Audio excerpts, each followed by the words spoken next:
नमस्कार, न्यूज 9 में आप सभी का स्वागत है। मैं हूं ऋतु वर्मा। महाराष्ट्र और झारखंड में चुनावी बिगुल बज गया है। चुनाव आयोग ने दोनों ही राज्यों के लिए चुनाव की तारीखों का ऐलान कर दिया है। महाराष्ट्र में एक चरण में चुनाव होगा 288 सीटों पर और झारखंड में 81 सीटों पर 2 चरणों में चुनाव होने जा रहा है।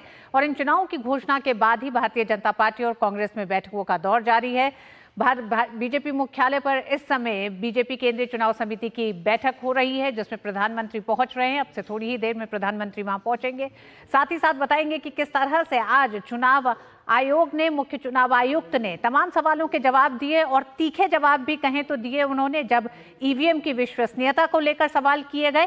और बहुत साफ नसीहत इलेक्ट्रॉनिक मीडिया चैनल्स और एग्जिट पोल करने वाले एजेंसियों को भी आज मुख्य चुनाव आयुक्त ने दिए, जब उनसे सवाल पूछे गए कि किस तरह से ट्रेंड्स और नतीजे इतनी तेजी से इलेक्ट्रॉनिक मीडिया के अन्य चैनलों के भाग रहे थे और चुनाव आयोग के जो आंकड़े थे और उनके आंकड़ों में जो अंतर था। इस पर सवाल पे बहुत ही साफ गोई से मुख्य चुनाव आयुक्त ने जवाब दिया। उन जवाब को भी आपको सुनाएंगे, लेकिन आइए उससे पहले नजर डालेंगे अभी तक की सुर्खियों पर।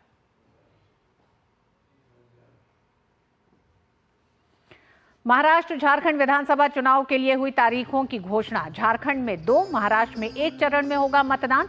48 विधानसभा और 2 लोकसभा सीटों पर उपचुनाव के लिए भी डाले जाएंगे वोट। 23 नवंबर को मतगणना।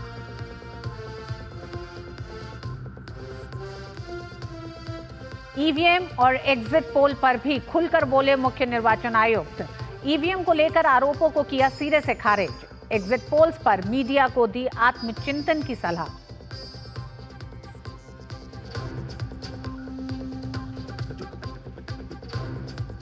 प्रधानमंत्री ने विश्व दूरसंचार मानकीकरण सभा और 8वें इंडिया मोबाइल कांग्रेस 2024 का किया उद्घाटन। कहा, भारत ने दूरसंचार को केवल संपर्क नहीं, समानता और अवसर का भी बनाया माध्यम। उद्योगपतियों ने भी की पीएम के नेतृत्व की सराहना।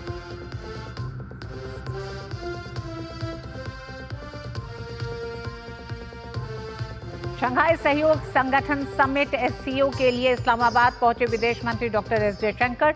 एससीओ सदस्य देशों के लिए पाकिस्तानी पीएम के स्वागत डिनर में होंगे शामिल। 9 सालों में किसी भारतीय विदेश मंत्री की पहली पाकिस्तान यात्रा।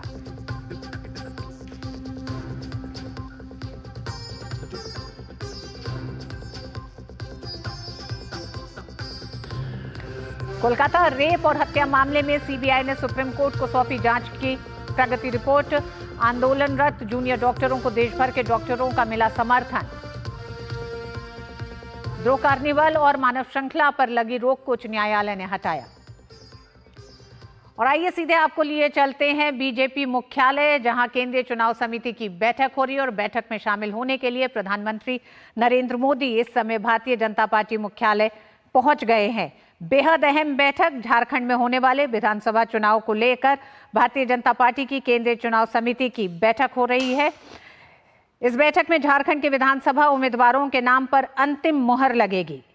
प्रधानमंत्री नरेंद्र मोदी, गृह मंत्री अमित शाह, रक्षा मंत्री राजनाथ सिंह, बीजेपी अध्यक्ष जेपी नड्डा समेत केंद्रीय चुनाव समिति के सभी सदस्य झारखंड कोर ग्रुप के नेताओं के साथ बैठक में शामिल हो रहे हैं। शैलेंद्र हमारे साथ जुड़े हुए हैं। शैलेंद्र, बेहद अहम बैठक आज झारखंड में होने जा रहे चुनाव के में उम्मीदवारों के नाम पर अंतिम मोहर आज लग सकती है। देखिए ऋतु, बिल्कुल आज ही चुनावों का ऐलान हुआ है। झारखंड और महाराष्ट्र में बीजेपी केंद्रीय चुनाव समिति की बैठक हो रही है। प्रधानमंत्री नरेंद्र मोदी बीजेपी मुख्यालय पहुंच चुके हैं। इससे पहले दिन भर झारखंड के बीजेपी नेताओं के साथ मंथन हुआ और उसमें एक अंतिम रूप दिया गया है। आज केंद्रीय चुनाव समिति के सामने झारखंड के उम्मीदवारों की सूची रखी जाएगी और उम्मीद यही है कि आज अंतिम रूप दे दिया जाएगा। क्योंकि 2 चरणों में झारखंड में चुनाव होने हैं, तो निश्चित तौर पर बीजेपी चाहेगी कि आज ही केंद्रीय चुनाव समिति की बैठक में उम्मीदवारों के नामों को अंतिम रूप दे दिया जाए। क्योंकि कल महाराष्ट्र को लेकर बैठक है, तो जो सूत्र बता रहे हैं कि बीजेपी ये चाहती है कि उम्मीदवारों के नामों को जल्द से जल्द उनको अंतिम रूप दे दिया जाए। उसके बाद जो चुनाव प्रचार का काम है या फिर जो आगे की रणनीति है उस पर आगे बढ़ा जाए। इसके लिए आज दिन भर बैठकों का दौर रहा। अब केंद्रीय चुनाव समिति की बैठक हो रही है, इसमें झारखंड को लेकर उम्मीदवारों के नाम को अंतिम रूप दे दिया जाएगा। उम्मीद है कि न केवल पहले चरण बल्कि दूसरे चरण के भी उम्मीदवारों के नाम को आज फाइनल कर दिया जाएगा। जहां 2 चरणों में झारखंड के चुनाव होने जा रहे हैं। केंद्रीय चुनाव समिति की भारतीय जनता पार्टी की बैठक हो रही है, बेहद अहम बैठक। चलें, नजर रखिएगा और अपडेट्स आपसे लेंगे। अभी तक के लिए बहुत बहुत धन्यवाद। और आइए, यूपी से आ रही है एक बड़ी खबर। यूपी में खान पान में मिलावट पर सख्त कार्रवाई तय की गई है। खान पान की चीजों में मानव अपशिष्ट, गंदी चीजें मिलाना संज्ञेय अपराध। शीर्ष आएगा कठोर कानून। मुख्यमंत्री ने कहा है कि खाद्य पदार्थों की पवित्रता सुनिश्चित करने और सार्वजनिक व्यवस्था के बारे में उपभोक्ताओं में विश्वास बनाए रखने के लिए जरूरी है कठोर कानून। मुख्यमंत्री ने कहा कि हर उपभोक्ता को अधिकार हो कि वह खाद्य एवं पेय पदार्थों के विक्रेता तथा सेवा प्रदाताओं के बारे में आवश्यक जानकारी रख सके। मुख्यमंत्री का निर्देश है कि खाद्य प्रतिष्ठान में किसी कार्मिक के घुसपैठिया अथवा अवैध विदेशी नागरिक होने की पुष्टि होती है तो इनके विरुद्ध हो कठोर कार्रवाई। खान पान की वस्तुओं में मानव अपशिष्ट, गंदगी को रोकने के लिए मुख्यमंत्री कुछ सख्त कानून लेकर आने जा रहे हैं यूपी सरकार। हमारे साथ विकास इस पूरी खबर पे जुड़े हुए हैं। विकास, जानना चाहेंगे क्या अपडेट और इस सख्त कानून को लाने के पीछे के क्या क्या कारण सामने आ रहे हैं? बिल्कुल बेहद ही महत्वपूर्ण खबर है ये। मुख्यमंत्री योगी आदित्यनाथ ने कहा है कि खान पान की चीजों में मानव अपशिष्ट मिलाना संज्ञेय अपराध होगा और इसके लिए शीघ्र कानून लाया जाएगा। खान पान की जो चीजें हैं, सार्वजनिक व्यवस्था के बारे में उपभोक्ताओं में विश्वास बनाए रखना अत्यंत ही महत्वपूर्ण होता है और ये इसका अधिकार होता है उपभोक्ता का कि वो जो उसको सामान बेच रहा है उसके बारे में वो जाने।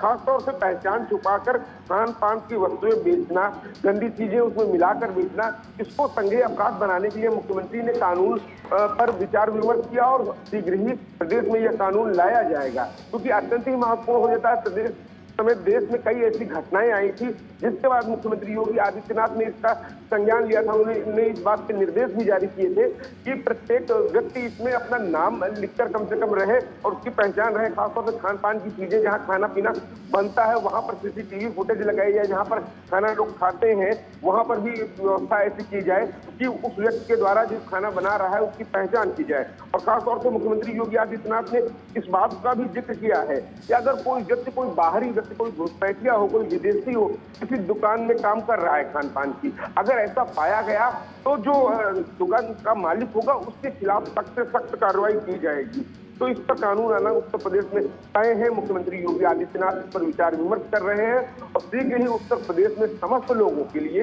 ये एक अच्छी बात होगी, क्योंकि जब आप जानते हैं बाहर खाने के लिए निकलते हैं, परिवार के साथ निकलते हैं, कहाँ क्या सामान ले रहे हैं, आपका ये अधिकार बनता है कि आप क्या ले रहे हैं, किससे ले रहे हैं, उसमें कोई मिलावट तो नहीं है। इन सब चीजों की शुद्धता अत्यंत ही महत्वपूर्ण होती है। ये मानव स्वास्थ्य की बात है, समाज के स्वास्थ्य की बात है, उस पर बड़ा ही विपरीत असर पड़ता है। इसके लिए मुख्यमंत्री योगी आदित्यनाथ इस तरीके का कानून लाने की बात कही है और यह कानून शीघ्र ही उत्तर प्रदेश में आएगा। उसके बाद उत्तर प्रदेश में खाने की शुद्धता की तो गारंटी होगी ही होगी। जी विकास, जिस तरह से आप बता रहे हैं कि खान पान में मानव अपशिष्ट मिलाने तक के मामले सामने आए, क्या मुख्यमंत्री द्वारा इस कड़े कदम को, इस कड़े कानून को इस दिशा में देखा जा सकता है? अब से कुछ महीने पहले कांवड़ यात्रा में जब योगी आदित्यनाथ ने इस बात का ऐलान किया था कि दुकानों को अपने परिचय देने होंगे, किसकी दुकान है, क्या नाम है, इन तमाम चीजों का एक तरह से अपने दुकान के आगे एक बोर्ड लगाना होगा। क्या इसको इसी सिलसिले में इस कानून को, इस कदम को भी देखा जाए? जी बिल्कुल, निश्चित रूप से ये घटना की शुरुआत उसी दौर पे हुई थी जब यहाँ कांवड़ यात्रा निकलने की शुरुआत हो रही थी, लेकिन उस समय उस पे कोर्ट का स्टे आ गया था, जिसके बाद से वो मामला पूरा नहीं हो पाया था, वो कार्रवाई पूरी नहीं हो पाई थी।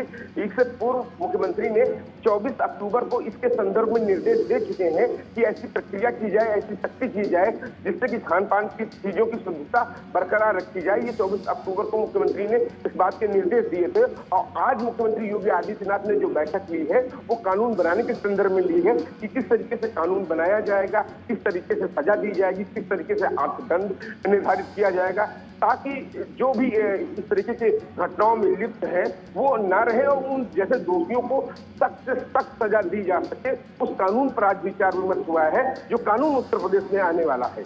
जी विकास, अंत में एक और सवाल कि जिस तरह से इस कानून को लेके आया जाएगा, दिशा निर्देश अभी तय किए जाएंगे। हालांकि ये कहा जाता है जब जब इस तरह के मामले और खासकर सोशल मीडिया पे लोगों के बीच में भी जब आए कि फल बेचने वाले उसमें थूक रहे हैं, खाना बनाने वाले उसमें कुछ और मिला रहे हैं, तो इस तरह के जो मामले आए अक्सर ये कह के टाल दिया जाता है कि सोशल मीडिया पे आ रहा है, उनको कितना विश्वसनीय माना जाए, किस तरह से तस्दीक की जाए उनकी।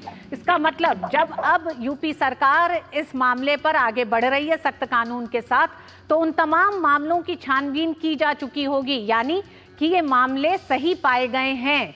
इसका भी एक तरह से इस पर भी मोहर लगती है।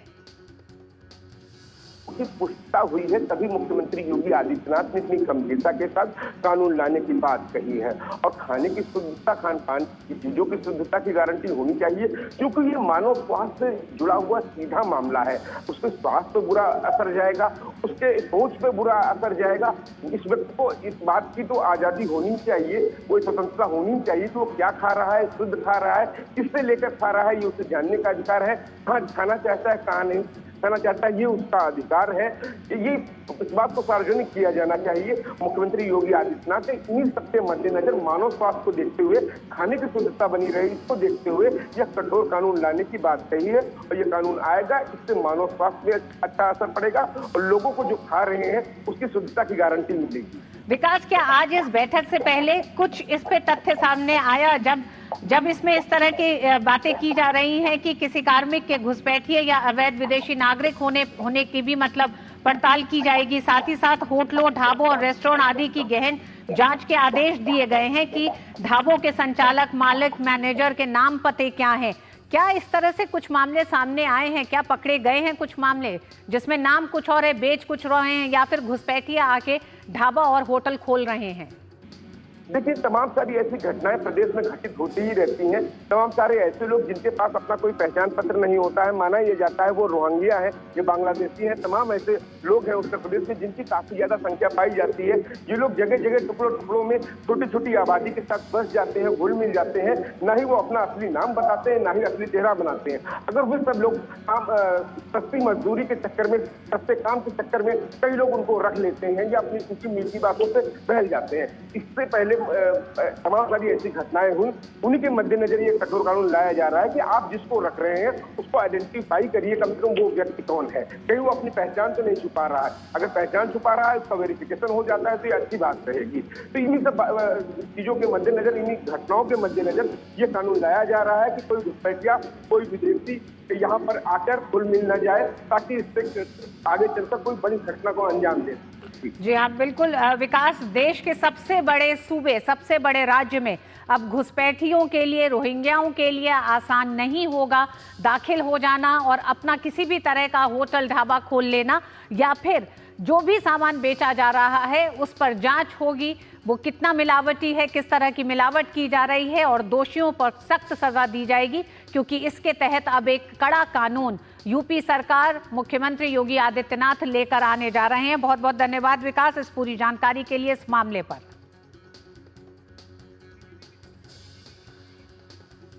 और आइए एक बार फिर रुख करते हैं, भारतीय जनता पार्टी मुख्यालय का रुख करेंगे, क्योंकि वहां पर इस समय झारखंड में चुनाव के ऐलान के बाद केंद्रीय चुनाव समिति की बड़ी बैठक हो रही है। प्रधानमंत्री नरेंद्र मोदी वहां पहुंच चुके हैं, गृह मंत्री अमित शाह, रक्षा मंत्री राजनाथ सिंह, साथ ही साथ तमाम झारखंड के बड़े नेता वहां पर मौजूद हैं। हमारे साथ जुड़े हुए हैं हमारे साथी संवाददाता शैलेंद्र, जानना चाहेंगे क्या अपडेट है? केंद्रीय चुनाव समिति की बैठक चल रही है, हरियाणा के चुनाव की रणनीति जो है, या फिर बीजेपी की जो रणनीति तमाम अन्य विधानसभा चुनाव में राज्यों के साथ रही है, क्या उस तरह की रणनीति होगी या फिर यहाँ पे कुछ बदली रणनीति दिखाई देने जा रही है?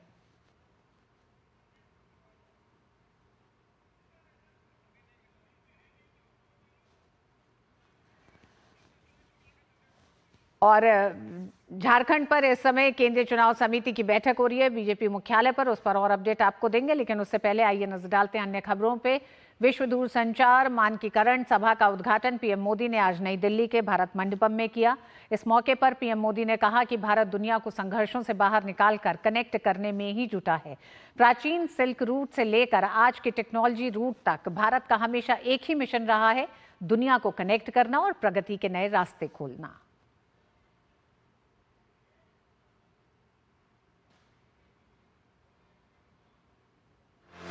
दूरसंचार, डिजिटल और मोबाइल तकनीक के भव्य समागम में प्रधानमंत्री नरेंद्र मोदी। भारत मंडपम में आयोजित इस समारोह में पीएम ने 2 बड़े सम्मेलनों का शुभारंभ किया। पहली बार भारत की मेजबानी में हो रही अंतर्राष्ट्रीय दूरसंचार संघ की वर्ल्ड टेलीकम्युनिकेशन स्टैंडर्डाइजेशन असेंबली इस क्षेत्र से जुड़ी अगली पीढ़ी की तकनीकों के मानकों पर मंथन का बड़ा मंच है। कार्यक्रम में 190 से अधिक देशों के 3000 से अधिक प्रतिनिधि हिस्सा ले रहे हैं। वहीं 8वीं इंडिया मोबाइल कांग्रेस में सेमीकंडक्टर, साइबर सुरक्षा, ग्रीन टेक, सेटकॉम और इलेक्ट्रॉनिक विनिर्माण जैसे मुद्दों पर चर्चा हो रही है। इसमें 400 से अधिक प्रदर्शकों और लगभग 900 स्टार्टअप के साथ साथ 120 से अधिक देश भागीदारी कर रहे हैं। पीएम ने अपने संबोधन में टेलीकॉम को भारत में कनेक्टिविटी ही नहीं, समानता और अवसरों का भी माध्यम बताया। पीएम ने कहा कि भारत ने डिजिटल तकनीक का लोकतांत्रिकरण किया है।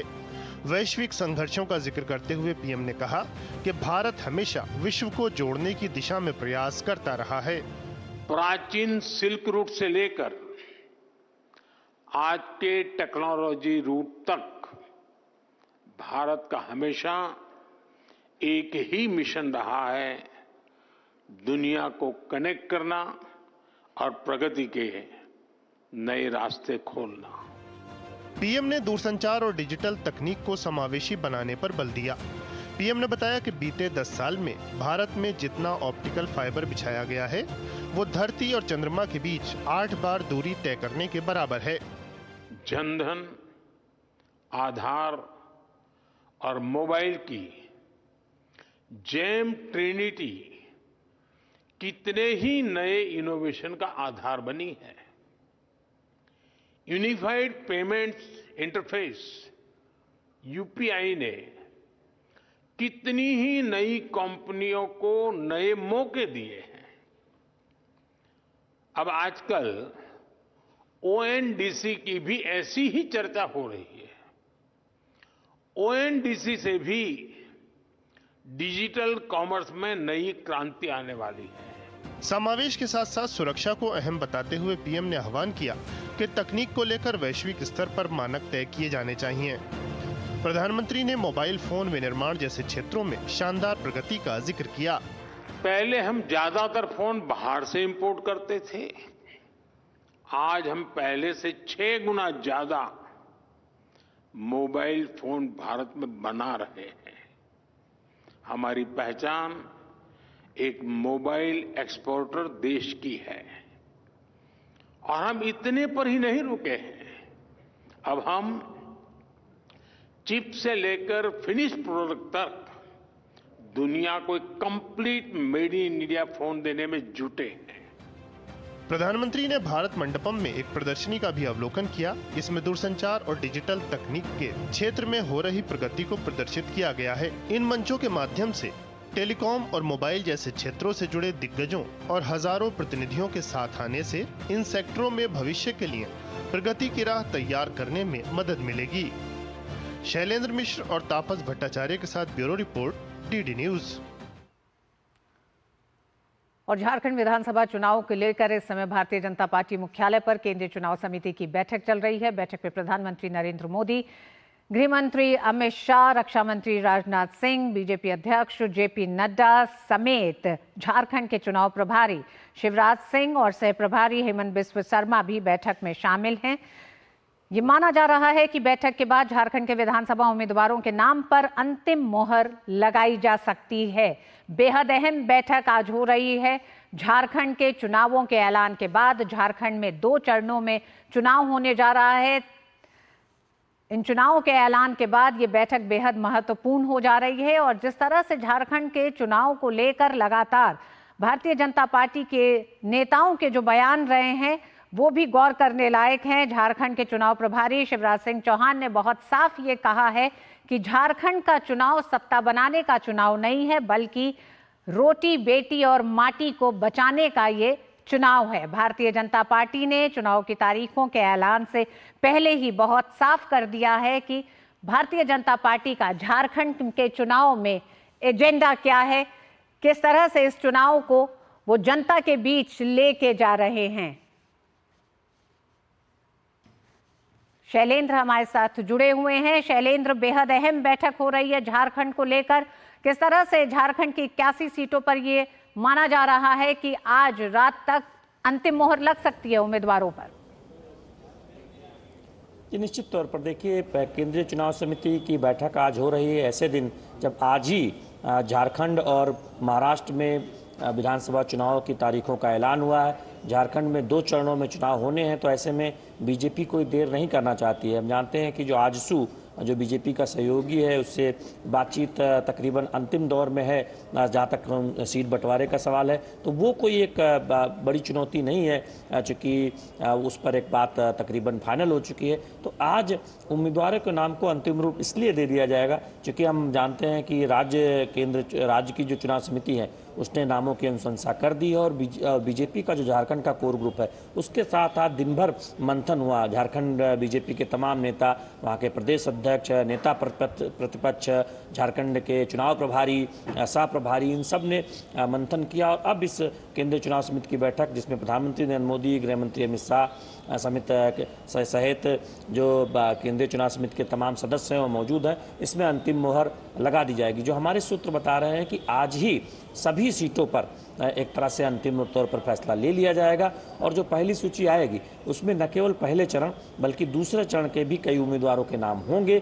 यानी आज के बाद झारखंड को लेकर कोई बैठक केंद्रीय चुनाव समिति की नहीं होने जा रही है, क्योंकि पार्टी को पता है कि बहुत ज़्यादा अब समय नहीं है 2 चरणों के जो चुनाव होने हैं। तो अब वहाँ पर जो झारखंड में पार्टी को जो पार्टी के संगठन के कार्यक्रम और आगे बढ़ाने उस पर जोर देना है। लेकिन उम्मीदवारों का जहाँ तक सवाल है, ये बहुत स्पष्ट तौर पर जानकारी मिली है कि कुछ नए चेहरे, और जिसमें हमने पिछले कई चुनाव में एक ट्रेंड देखा है कि बीजेपी नए उम्मीदवारों को जितना संभव है वो चुनाव मैदान में उतारती है, संगठन के चेहरों को, कुछ युवा चेहरों को। तो झारखंड में भी हम देखेंगे कि बड़ी संख्या में बीजेपी की कोशिश रहेगी कि नए उम्मीदवार बीजेपी के टिकट पर चुनाव लड़ते नजर आए।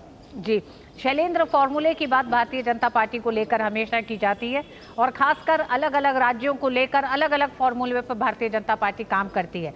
झारखंड आदिवासी बहुल इलाका राज्य माना जाता है, ऐसे में भारतीय जनता पार्टी किस फॉर्मूले के साथ इस चुनाव में उतर रही है? उम्मीदवारों के चयन में किस तरह के फॉर्मूले का एक तरह से इस्तेमाल किया जा रहा है? जैसा आप बता रहे हैं कि नए चेहरों को तो शामिल किया ही जाएगा, लेकिन आदिवासी इलाकों और अन्य इलाकों के साथ किस तरह से सामंजस्य बिठाते हुए भारतीय जनता पार्टी इस पर आगे बढ़ रही है?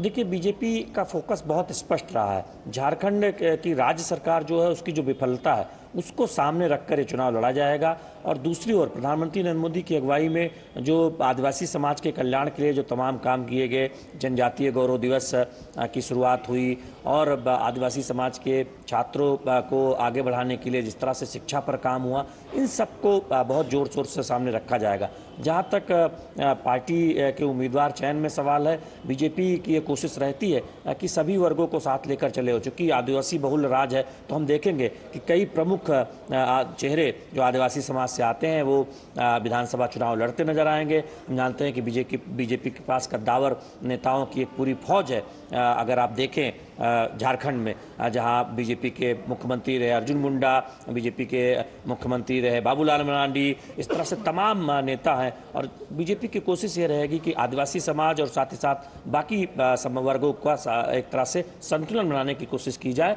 और फोकस बहुत स्पष्ट है कि आदिवासी कल्याण के लिए जो कुछ कसर एक तरह से रह गई है उसे सरकार आने पर पूरा किया जाएगा। क्योंकि जो मौजूदा राज्य सरकार है वो आदिवासी हितों पर ध्यान नहीं दे रही। इसको लेकर हम तमाम बयान पिछले 6 महीनों में बीजेपी के नेताओं के देखे हैं, तो वो एक रणनीति रहेगी। लेकिन जो सूत्र बता रहे हैं कि पार्टी की एक कोशिश है कि संगठन में काम कर रहे हैं कुछ युवा चेहरों को इस बार जरूर मैदान में उतारा जाए, यानी उन्हें चुनावी राजनीति में टिकट देकर उम्मीदवार बनाया जाए।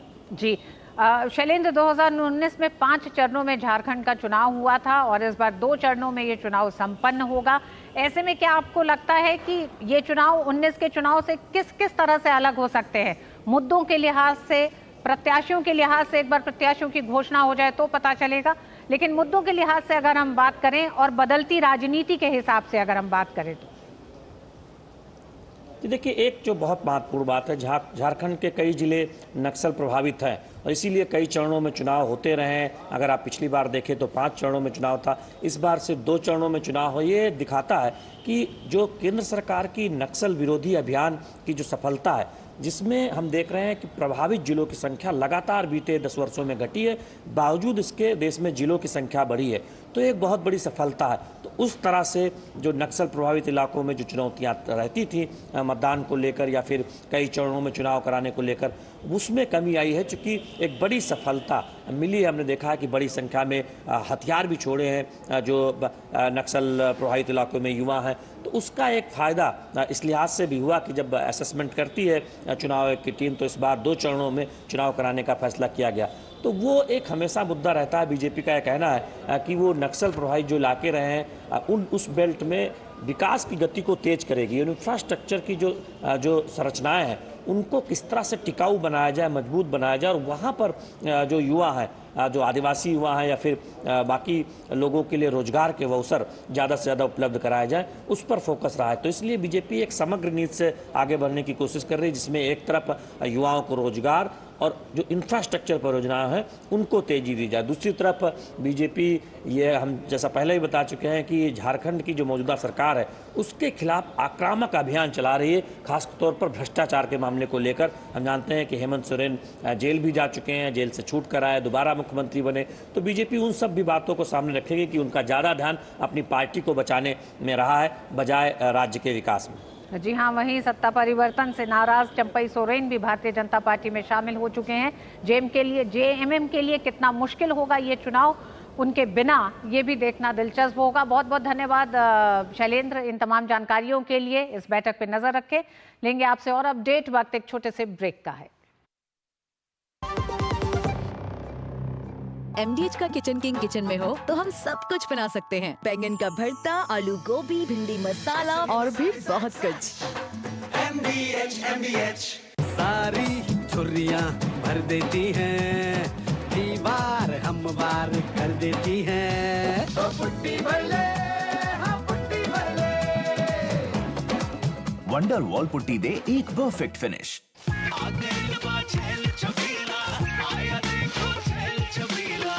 अच्छा भैया, मेरी गाय को भी अपने हाथों से चारा खिला दो। अरे खिलाई देते हैं। हमारी गाय भैया। क्या हो गया, पूरा का पूरा गांव यहाँ आ गया? अच्छा भैया, इसी हाथ से चारा खिलाते हो, तभी तो आपके गाय भैंसों की ब्यात सबसे ज्यादा है। अरे पगले, ये चमत्कार इस हाथ का नहीं, हाथ में जो कपिला पशु आहार है उसका है, जो पशुओं की सेहत अच्छी रखता है और ब्यात भी बढ़ाता है। ले जाओ।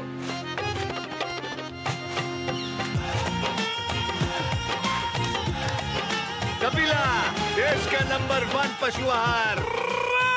बात जब पीढ़ियों के लिए बनने वाले घर की हो तो जिम्मेदारी बड़ी हो जाती है। गैलेंट समझता है ये जिम्मेदारी। अब डबल एम रिब्स के साथ गैलेंट एडवांस TMT रीबार, निर्माण का रियल हीरो। एक ऐसा तबका जो रिटायरमेंट के बारे में आज भी बिल्कुल नहीं सोचता, वो है औरतें। औरतें कमा के भी वनरेबल हैं। सो NPS एक इक्वालिटी ला रहा है, हम सब एक बराबर प्लेटफॉर्म पे हैं। अपने बेहतर कल को सुनिश्चित करने के लिए NPS जरूरी है।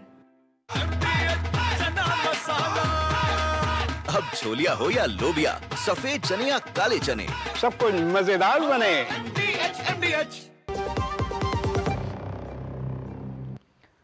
महाराष्ट्र झारखंड में चुनाव की तारीखों का ऐलान हो गया है। चुनाव आयोग ने आज दोनों राज्यों में वोटिंग की तारीखों की घोषणा की। महाराष्ट्र में 20 नवंबर को एक ही चरण में, जबकि झारखंड में 2 चरणों में चुनाव होंगे। इसके अलावा आयोग ने यूपी, MP समेत कई राज्यों में उपचुनाव की तारीखों का भी ऐलान कर दिया है। इसी के साथ मुख्य चुनाव आयुक्त ने EVM की विश्वसनीयता और एग्जिट पोल्स पर सवाल उठाकर मीडिया संस्थानों को आत्मचिंतन की सलाह भी दे डाली। झारखंड विधानसभा के लिए चुनाव की तारीख के ऐलान के साथ ही दोनों राज्यों में राजनीतिक सरगर्मियां बढ़ गई हैं। चुनाव आयोग ने महाराष्ट्र विधानसभा की 288 सीटों पर एक ही चरण में मतदान कराने का फैसला किया है। राज्य में 20 नवंबर को वोट डाले जाएंगे, तो वहीं 23 नवंबर को वोटों की गिनती होगी।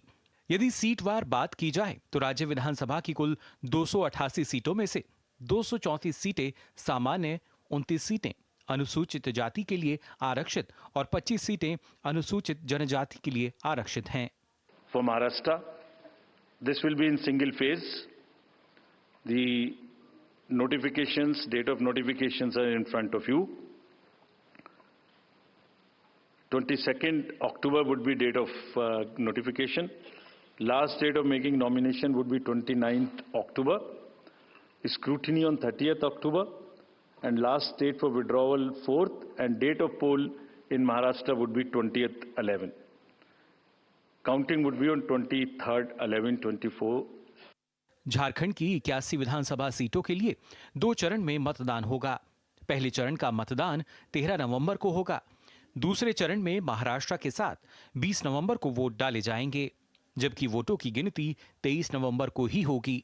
राज्य विधानसभा की 81 सीटों में से 44 सीटें सामान्य, 9 सीटें अनुसूचित जाति और 28 सीटें अनुसूचित जनजाति के लिए आरक्षित हैं। Jharkhand would be in 2 phases. The date of poll, first phase would be on 13th November, and the second phase would be along with Maharashtra on 20th November. So the date of issue of notification for Jharkhand phase 1 would be 18th, and for phase 2 would be 22nd along with Maharashtra. Nominations for phase 1 would be till 25th of October, and for phase 2 29th. This slide we will share with everyone. And date of poll would be 13th November and 20th November, both Wednesdays. And date of counting would be 23rd 11, that is Saturday. Maharashtra और झारखंड विधानसभा चुनावों की तारीखों के ऐलान के साथ ही चुनाव आयोग ने 15 राज्यों की 48 विधानसभा और 2 लोकसभा सीटों के उपचुनाव का भी ऐलान कर दिया है। केरल की वायनाड संसदीय सीट और 47 विधानसभा सीटों के उपचुनाव 13 नवंबर को कराए जाएंगे। वहीं महाराष्ट्र की नांदेड़ संसदीय सीट और एक अन्य विधानसभा सीट का उपचुनाव महाराष्ट्र विधानसभा चुनाव के साथ 20 नवंबर को कराया जाएगा। We have 48 ACs and 2 PCs in 15 states. They will also undergo the elections this time. All the 48 ACs and 2 PCs, the schedule would be like this.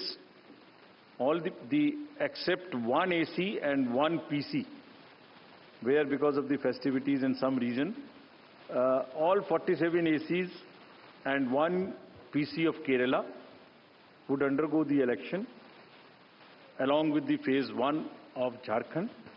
मुख्य निर्वाचन आयुक्त राजीव कुमार ने कहा कि ईवीएम 100% सुरक्षित है। उन्होंने कहा कि ईवीएम का पूरा सिस्टम सुरक्षित होता है। हर एक स्टेप पर राजनीतिक दलों के एजेंट मौजूद होते हैं। जब ईवीएम में बैटरी डाली जाती है तो उस पर भी एजेंट के सिग्नेचर होते हैं। मुख्य निर्वाचन आयुक्त ने कहा कि ईवीएम को लेकर चुनाव आयोग को 20 शिकायत मिली हैं। चुनाव आयोग हर शिकायत का विस्तार से जवाब देगा। 2 राज्यों के चुनाव परिणामों के बाद अब झारखंड और महाराष्ट्र में राजनीतिक दलों को एक बार फिर से चुनावी जोर आजमाइश करने का मौका मिलने जा रहा है।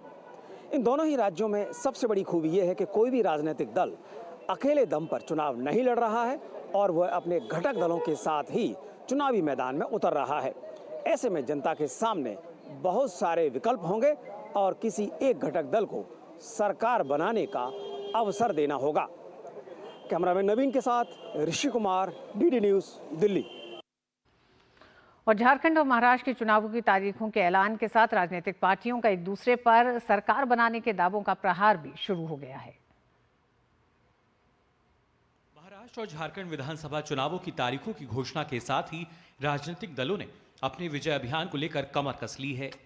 झारखंड विधानसभा चुनाव की तारीखों की घोषणा के साथ भाजपा ने राज्य में जेएमएम सरकार पर हर तरीके से विफल होने का आरोप लगाते हुए भाजपा के लिए प्रबल समर्थन का विश्वास जताया। राज्य सरकार के खिलाफ पूरे राज्य में माहौल है। लोग चाहते हैं, लोग त्रस्त हैं कि ये भ्रष्ट सरकार जाए। तिथि घोषणा होने के उपरांत से ही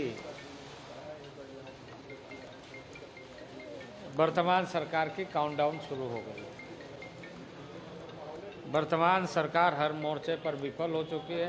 हम पूरे तरीके से कॉन्फिडेंट हैं कि इस राज्य में जो पिछले 5 वर्षों में कुशासन, मिस गवर्नेंस, लूट खसोट, भ्रष्टाचार की हेमंत सरकार थी, उसके अंत की शुरुआत आज इलेक्शन कमीशन के इस घोषणा के साथ हो गई है। वहीं झारखंड में कांग्रेस को पूरा विश्वास है कि एक बार फिर राज्य के लोग गठबंधन सरकार को चुनेंगे। वह गठबंधन की बैठक बहुत जल्दी होगी और उसी में हम लोगों का सारी चीजें तय होगी। महाराष्ट्र विधानसभा चुनाव की तारीखों के ऐलान पर भी राजनीतिक दलों ने चुनाव आयोग का आभार जताते हुए अपनी पूरी तैयारी के साथ जीत का दावा ठोका। I am very sure that in Maharashtra we will, as the Mahayuti, consisting of the Bharatiya Janata Party, Shiv Sena, and the NCP, we will do very well. So I feel very confident that we in Maharashtra will be coming back to power again. अच्छा condition होने के नाते 100% ये चुनाव महाविकास आघाड़ी जीतेगी। सरकार महाराष्ट्र में महाविकास आघाड़ी की बनेगी। दोनों राज्यों में चुनावी बिगुल बजने के साथ ही सियासी गलियारों में गतिविधियां तेज हो गई हैं। हालांकि इस सब के बीच ईवीएम को लेकर राजनीतिक दलों के आरोपों को मुख्य निर्वाचन आयुक्त राजीव कुमार ने सिरे से खारिज करते हुए निष्पक्ष और पारदर्शी चुनाव के प्रति अपनी प्रतिबद्धता को दोहराया। वोटिंग से करीब करीब 5 या 6 दिन पहले कमीशनिंग होती है।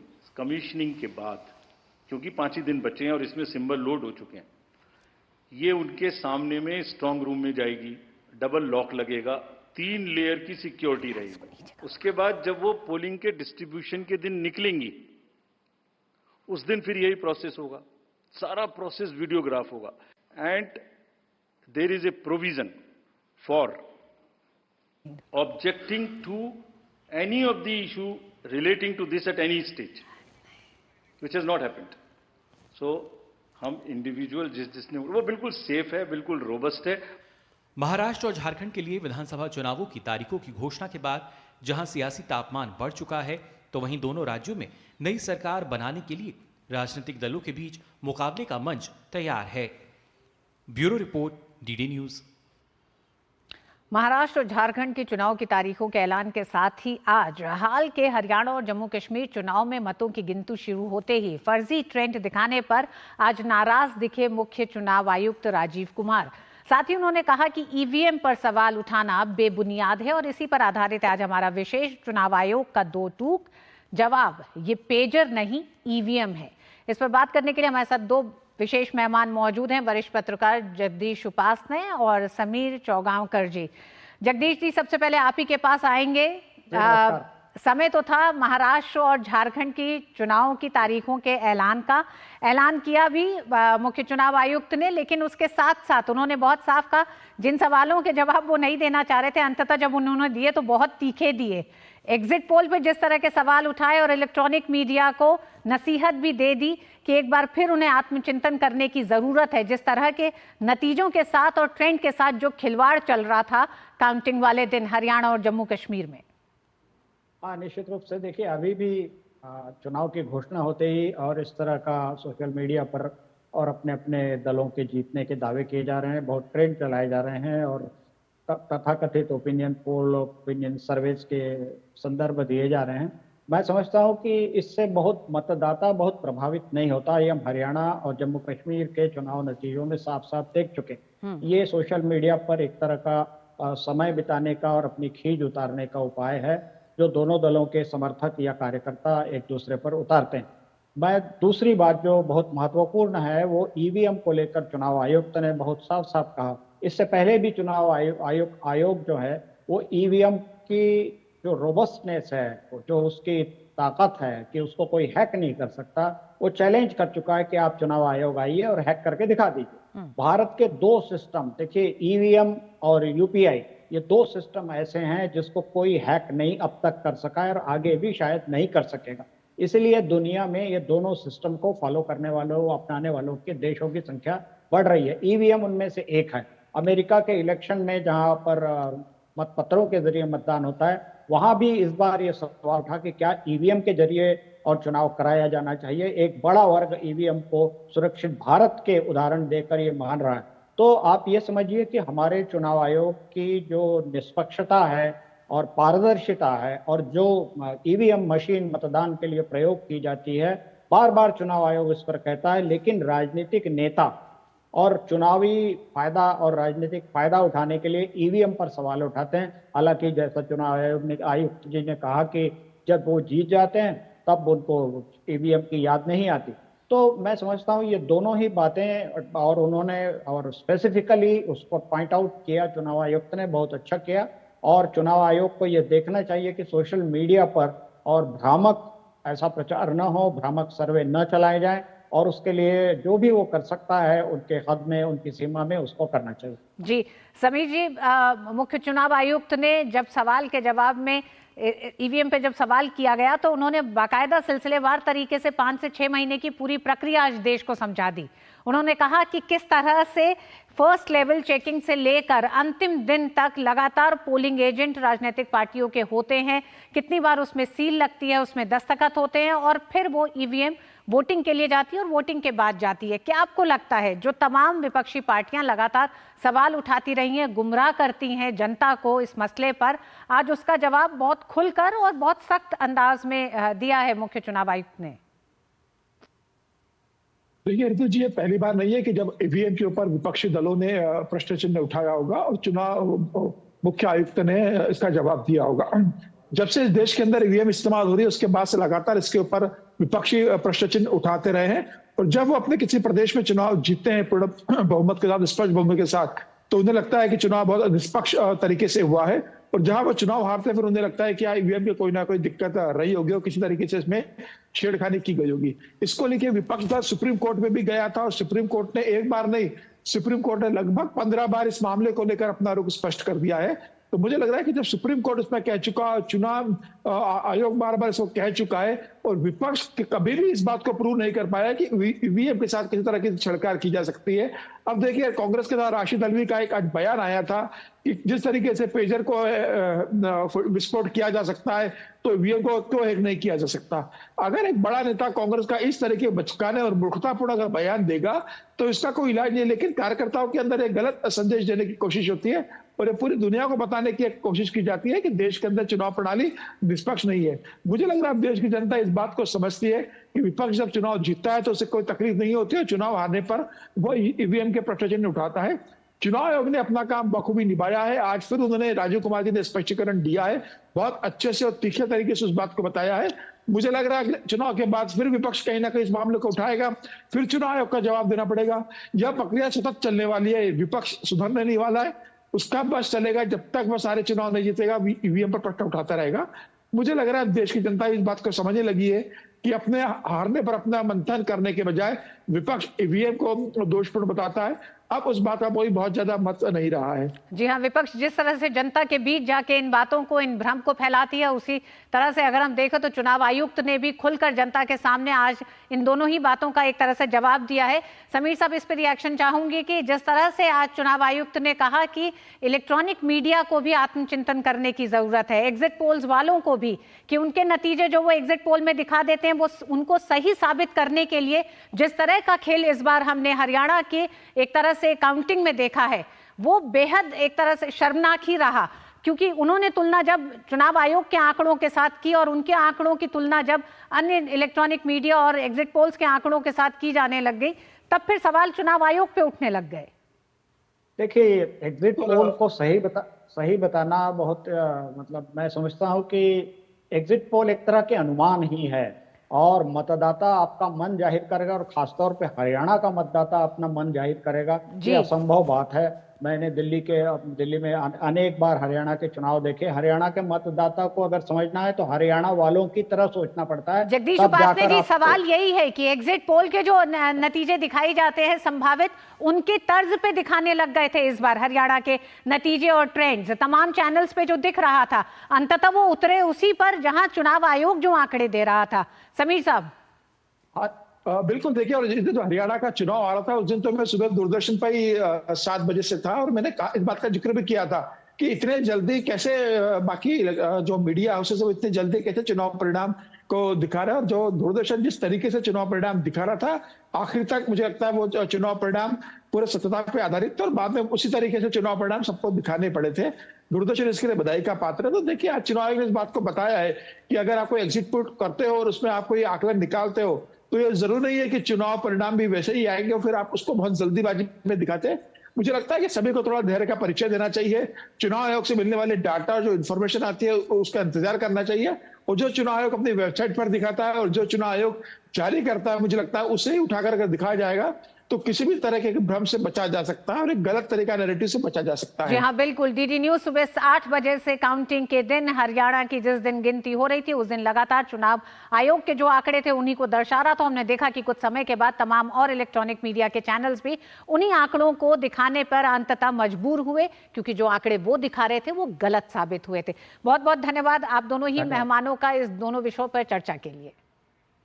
वक्त एक छोटे से ब्रेक का है। ब्रेक के बाद होंगी कुछ और खबरें। देखते रहिए न्यूज़ नाइट।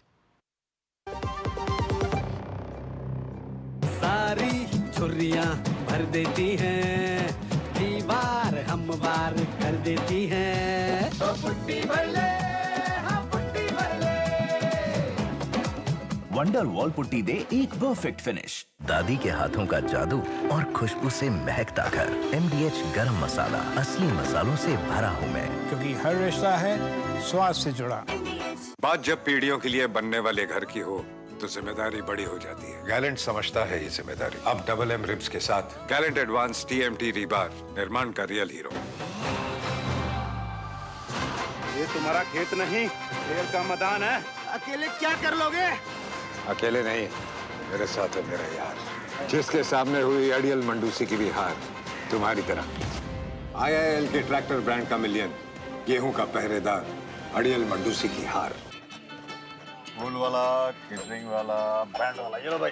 बैंड बजेगी पापा, अगर गड़बड़ हुई तो गए पैसे। अरे नहीं रे, बैंक संभाल लेगा। कैसे? मैंने पॉजिटिव पे सिस्टम पे रजिस्टर किया है।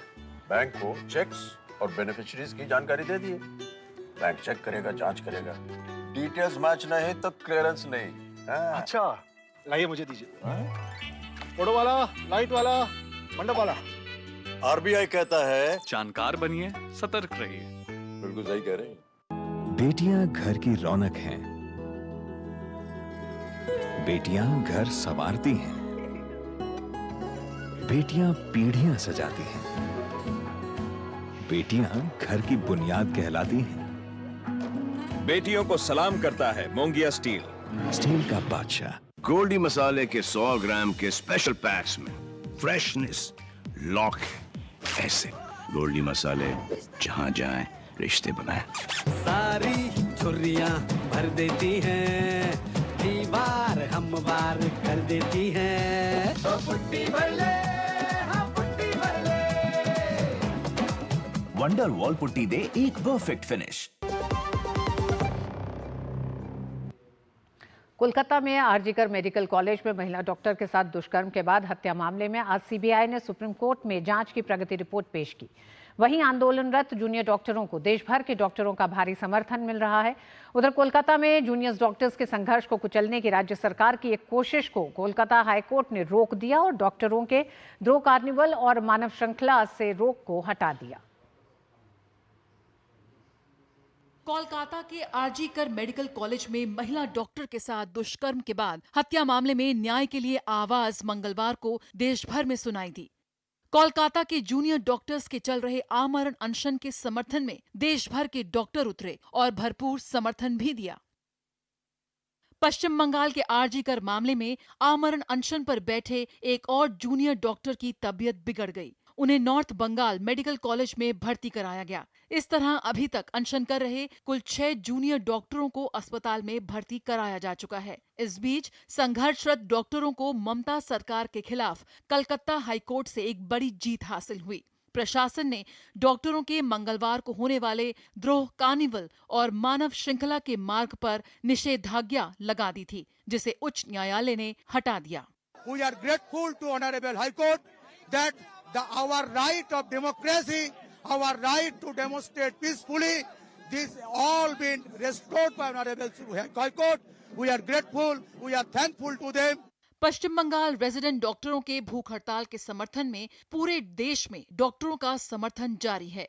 King George medical college Lucknow के रेजिडेंट डॉक्टर पिछले 30 घंटे से भूख हड़ताल पर बैठे हैं। बिहार में आज सभी सरकारी मेडिकल कॉलेज और अस्पतालों में डॉक्टर हड़ताल पर रहे। इसी क्रम में कर्नाटक के शिमोगा और बेल्लारी में डॉक्टरों ने विरोध प्रदर्शन किया। झारखंड के रांची में एकजुटता दिखाते हुए डॉक्टरों ने भूख हड़ताल कर प्रदर्शन किया। आंध्र प्रदेश के काकीनाडा में भी डॉक्टर समर्थन में आए। तमिलनाडु के कांचीपुरम में भी डॉक्टरों ने भूख हड़ताल की। वहीं दिल्ली मेडिकल एसोसिएशन भी समर्थन कर रहा है। दिल्ली में इंडियन मेडिकल एसोसिएशन के हेडक्वार्टर में धरना प्रदर्शन और भूख हड़ताल में आईएमए के प्रेसिडेंट डॉक्टर आरवी अशोकन शामिल हुए। डॉक्टर आरवी अशोकन ने कहा कि 11 दिन से डॉक्टर भूख हड़ताल पर बैठे हुए हैं। उन्होंने कहा कि हम न्याय की मांग कर रहे हैं। Resident doctors who are on the 11th day of fast until death struggled. 5 of them have been removed to ICUs and they are holding on there. And the entire medical fraternity is concerned.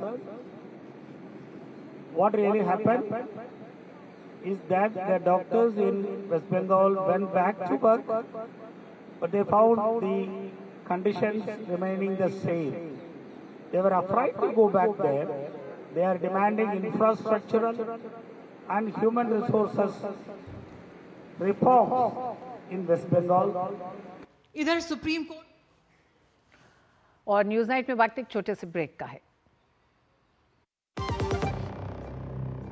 अब आया असली स्वाद। अब आया स्वाद। जब स्वाद के पड़े हो लाले तो MDH का चंकी चाट मसाला डालें। MDH का चंकी चाट मसाला। MDH। हाथ धोकर आते हैं। साबुन की जगह हैंड वॉश। मोहन का प्रमोशन हो गया क्या? सैवलॉन हैंड वॉश तो हमारा रोज का है। सिर्फ 10 रुपए में 200 ml हैंड वॉश बनाओ। Savlon powder to gel hand wash, germ से बचाए, शान बढ़ाए। बेटियां घर की रौनक हैं। बेटियां घर संवारती हैं। बेटियां पीढ़ियां सजाती हैं। बेटियां घर की बुनियाद कहलाती हैं। बेटियों को सलाम करता है मोंगिया स्टील। स्टील का बादशाह। मैडम, राजमा चुटकी में पकेगा। अच्छा, लिख के दीजिएगा। लिख के तो बेस्ट चावल खुल के खिलेगा। लिख के दे दो। क्या मैडम? आशीर्वाद आटा फुलका ऐसे फूलेगा कि आप फूले नहीं समाएंगी। ये खुद लिख के दे रहे हैं। स्कैन कीजिए। क्वालिटी सर्टिफिकेट, 100% आटा, 0% मैदा, 40 से भी ज्यादा टेस्ट, गेहूं पे, रोटी औरों से ज्यादा नरम। आशीर्वाद आटा, क्वालिटी का वादा, लिख के ले लो। गोल्डी मसाले के 100 ग्राम के स्पेशल पैक्स में फ्रेशनेस लॉक ऐसे। गोल्डी मसाले जहाँ जाए रिश्ते बनाए। सारी झुर्रियाँ भर देती हैं, दीवार हमवार कर देती हैं। तो पुट्टी भर ले, हाँ पुट्टी भर ले। वंडर वॉल पुट्टी दे एक परफेक्ट फिनिश।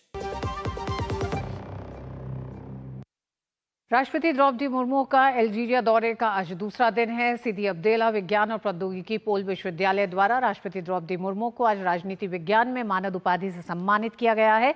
अल्जीरिया के उच्च शिक्षा मंत्री कमल बदारी ने ये उपाधि प्रदान की। इस मौके पर राष्ट्रपति ने कहा कि भारत और अल्जीरिया के संबंध वर्षों पुराने हैं और आने वाले समय में ये संबंध और मजबूत होने की उम्मीद है। India Algeria relations date back to the days of the Algerian liberation struggle against colonialism, when India advocated the cause of Algerian independence at the United Nations and other international fora. Following Algerian independence and the establishment of the diplomatic relations in July 1962, this policy orientation brought India and Algeria closer, and our friendly relations continue to this day. I am convinced of the power of youth of this country and truly believe in their capabilities to take Algeria on a path of glorious development. These young minds will eventually become the bridgeheads of enhancing our robust people-to-people ties. वक्त एक छोटे से break का है। Break के बाद होंगी कुछ और खबरें। देखते रहिए न्यूज नाइट। बढ़िया है। क्यों है? प्राकृतिक हल्दी, मिर्ची, धनिया। नहीं, मिर्ची, धनिया, हल्दी, MDH। सारी झुर्रियाँ झुर्रियाँ भर देती हैं, दीवार हम वार कर देती हैं। तो पुट्टी भर ले, हाँ पुट्टी भर ले। वंडर वॉल पुट्टी दे एक परफेक्ट फिनिश। बात जब पीढ़ियों के लिए बनने वाले घर की हो तो जिम्मेदारी बड़ी हो जाती है। गैलेंट समझता है ये जिम्मेदारी। अब डबल एम रिम्स के साथ गैलेंट एडवांस TMT रीबार, निर्माण का रियल हीरो। ये तुम्हारा खेत नहीं, शेर का मैदान है। अकेले क्या कर लोगे? अकेले नहीं, मेरे साथ है मेरा यार, जिसके सामने हुई अड़ियल मंडूसी की भी हार तुम्हारी तरह। IIL के ट्रैक्टर ब्रांड का मिलियन, गेहूं का पहरेदार, अड़ियल मंडूसी की हार। विदेश मंत्री डॉक्टर एस जयशंकर SCO शासन अध्यक्ष परिषद की 23वीं बैठक के लिए पाकिस्तान की राजधानी इस्लामाबाद पहुंच गए हैं। इस्लामाबाद एयरपोर्ट पर पाकिस्तानी अधिकारियों ने उनका स्वागत किया। वह SCO सदस्य देशों के स्वागत के लिए पाकिस्तान के प्रधानमंत्री शहबाज शरीफ की मेजबानी में आयोजित डिनर में शामिल होंगे। ये 9 साल में किसी भारतीय विदेश मंत्री की पहली पाकिस्तान यात्रा है। जयशंकर से पहले पूर्व विदेश मंत्री स्वर्गीय सुषमा स्वराज ने अफगानिस्तान पर एक सुरक्षा सम्मेलन में भाग लेने के लिए 2015 में इस्लामाबाद का दौरा किया था। विदेश मंत्री जयशंकर के इस्लामाबाद में केवल 24 घंटे रहेंगे। बैठक के दौरान भारत पाकिस्तान के बीच कोई द्विपक्षीय बैठक निर्धारित नहीं है। बावजूद इसके पाकिस्तान में सत्तारूढ़ सरकार के कई मंत्रियों और विपक्षी नेता विदेश मंत्री एस जयशंकर से मिलना चाहते हैं। पाकिस्तान तहरीक-ए-इंसाफ PTI के सांसद और खैबर पख्तूनख्वा के सूचना सलाहकार बैरिस्टर मोहम्मद अली सैफ ने जयशंकर को PTI कार्यकर्ताओं से मिलने के लिए आमंत्रित किया, जो देश की राजधानी में विरोध रैली कर रहे हैं। और न्यूज नाइट में देश की अन्य बड़ी खबरों के साथ आपको छोड़े जा रहे हैं। न्यूज नाइट में आज बस इतना ही। मुझे और मेरी पूरी टीम को दीजिए अनुमति। नमस्कार। केंद्रीय सूचना प्रसारण और इलेक्ट्रॉनिक एवं प्रौद्योगिकी मंत्री अश्विनी वैष्णव ने महाराष्ट्र के देवलाली से बिहार के दानापुर तक शेतकरी समृद्धि विशेष किसान रेलगाड़ी का मंगलवार को शुभारंभ किया। नई दिल्ली के वाणिज्य भवन में चौथे राष्ट्रीय व्यापार कल्याण बोर्ड की बैठक आयोजित की गई। बैठक में देश के विभिन्न हिस्सों से आए व्यापारियों ने अपनी चुनौतियों के बारे में बोर्ड के समक्ष अपनी बातें कहीं। बारामूला से सांसद और टेरर फंडिंग मामले में आरोपी इंजीनियर रशीद की अंतरिम जमानत पटियाला हाउस कोर्ट ने बढ़ा दी है। सांसद के पिता के स्वास्थ्य के आधार पर 28 अक्टूबर तक अंतरिम जमानत की अवधि को बढ़ाया गया है। चेन्नई और तमिलनाडु के कई जिलों में भारी बारिश हो रही है। भारी बारिश से निचले इलाकों में जलभराव हो गया है। हालात को देखते हुए तमिलनाडु के मुख्यमंत्री MK स्टालिन ने चेन्नई में बारिश से प्रभावित इलाकों का निरीक्षण किया। वहीं अधिकारी स्थिति से निपटने के लिए 24 घंटे काम पर जुटे हुए हैं।